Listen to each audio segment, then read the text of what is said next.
Good morning. Welcome back to the Retirement Report. I'm Hank Parrott, your host. All right, I've been talking about how the markets work a little bit. We're going to get into how to construct a portfolio as a part of this, and also how to use that stock market. All right, if you're invested in the stock market, do you really know how it works? Would you want to understand more about it? Is it important in terms of your returns? And then let's think of it this way as well. We had a bear market from 2000 to 2002. The stock market dropped, when we look at the S&P 500 index, about 44% over that 3-year period. Okay, now that's a big drop, right? 44% of your money. Imagine you're just heading into retirement and there goes almost half of your money because of a bear market. Let's take a look at another bear market from October of 07 to March of 09. The market dropped over 50%, like 55% over that approximately 18-month period. Ouch, right? Again, think about going into retirement and the market does something like that and there goes half of your money. Okay, what does it leave you with? Where does it put you if the market's going through a turmoil such as that, through a bear market? And guess what? We were in one of the second longest bull market in history, so that tells us we're kind of due for a bear market. We don't know, okay, how that's going to work. No one knows, but we know that cyclically these things happen, and therefore this is one of the things we want to be aware of. And here's the other thing. Whether it's a bull market or a bear market, the key is to put together a plan that no matter what the market does, you're still going to be successful, okay? That you're still going to be able to attain and maintain your standard of living and quality of life. We're not going to have this type of, I was at an investment conference here a few weeks back. And this is one of the things as we're talking, when I'm sitting and listening to a speaker actually, and I raised my hand because he's talking about how to prepare your clients that if the market goes down, they may need to cut back on their standard of living. They may need to stop spending as much money. I'm like, what kind of answer is that? So I raised my hand. I'm saying, well, wait a minute. We know about sequence of returns, that risk. I've talked about it many times here on the show. I talk about it all the time with my clients and with new people that come into the office. What is sequence of returns risk? This is that very thing. It's that we don't know when the market is going to go down. And we know this, though. If you go through a bear market just as you're investing, the likelihood of running out of money goes up dramatically. Okay, if you're just taking that traditional approach of just being in the market, whatever asset allocation you're usually, whether it's a 50-50 stock to bond ratio or if it's 75-20, whatever, okay, the likelihood of running out of money goes up dramatically when you start pulling money out and you go through a bear market, and in particular if it's at the beginning of the time in which you do that. So we know that risk is there. We can plan for it. We can set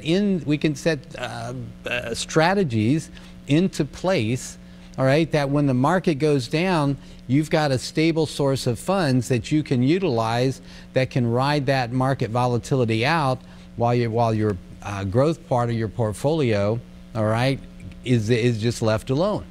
That is going to make sure you don't run out of money.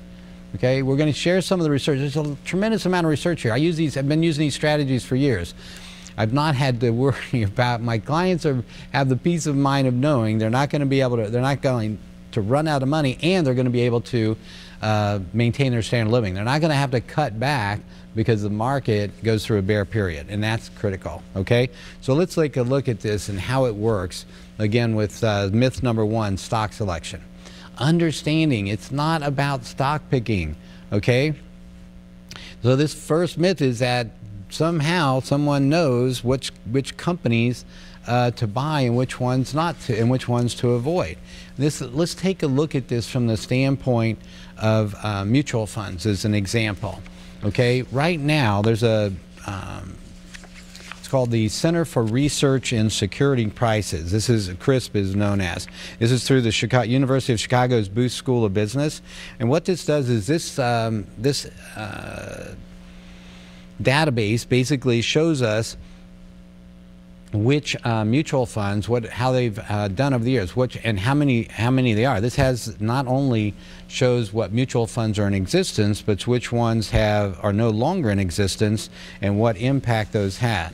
So for instance, the data demonstrates that in just 1 year, 2015 for example, there were 33,086 open mutual funds. Imagine that. 33,000 mutual funds out there to choose from.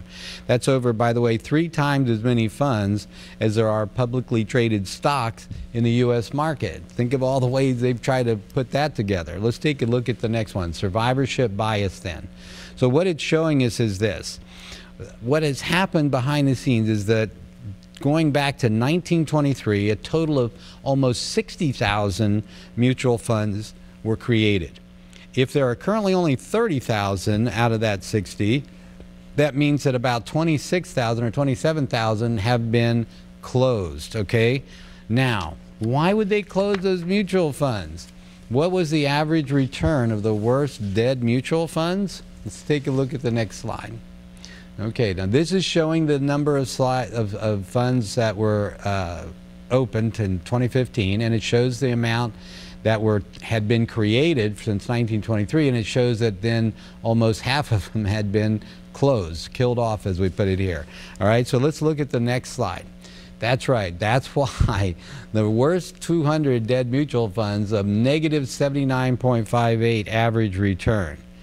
How many, think about that. How much do you see that advertised? And here's the other slide. When you get into looking at what happens with these, when they kill off mutual funds in that way or close them off, this is the other part that's not known. The negative cumulative performance disappears as well. So they never refer to it again. So when they're talking about average return on the markets or on the mutual fund industry, that's one of the things you see. Now if we compare here, we're going to compare the average equity US mutual fund, okay, that's that bottom line. And that was about $3 million on 100,000 over the last 45 years. All right, so over 45 years, 100,000 would have grown to 3 million. You think, ooh, that's great. Well, guess what?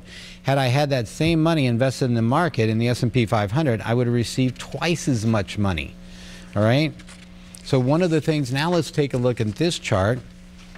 In this one, what we're looking at, the first one we compared all mutual funds, all equity mutual funds, just the stock ones. Now, well, most people don't invest 100% in stocks, right? They're going to have stocks and bonds.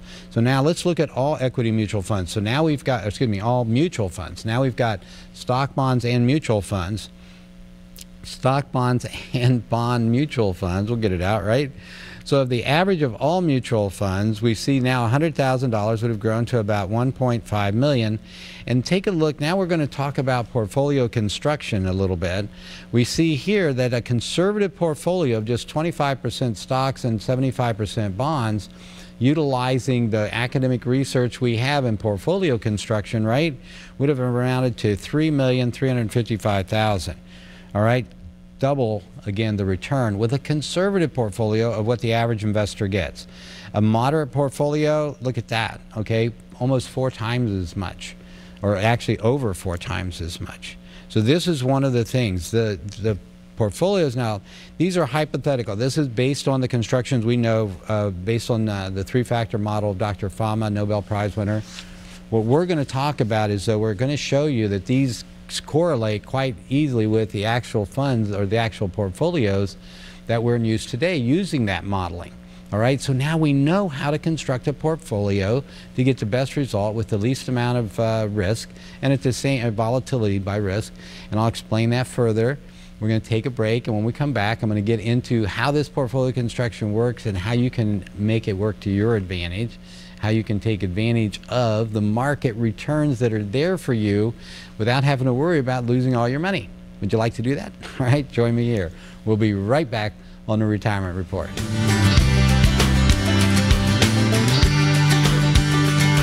The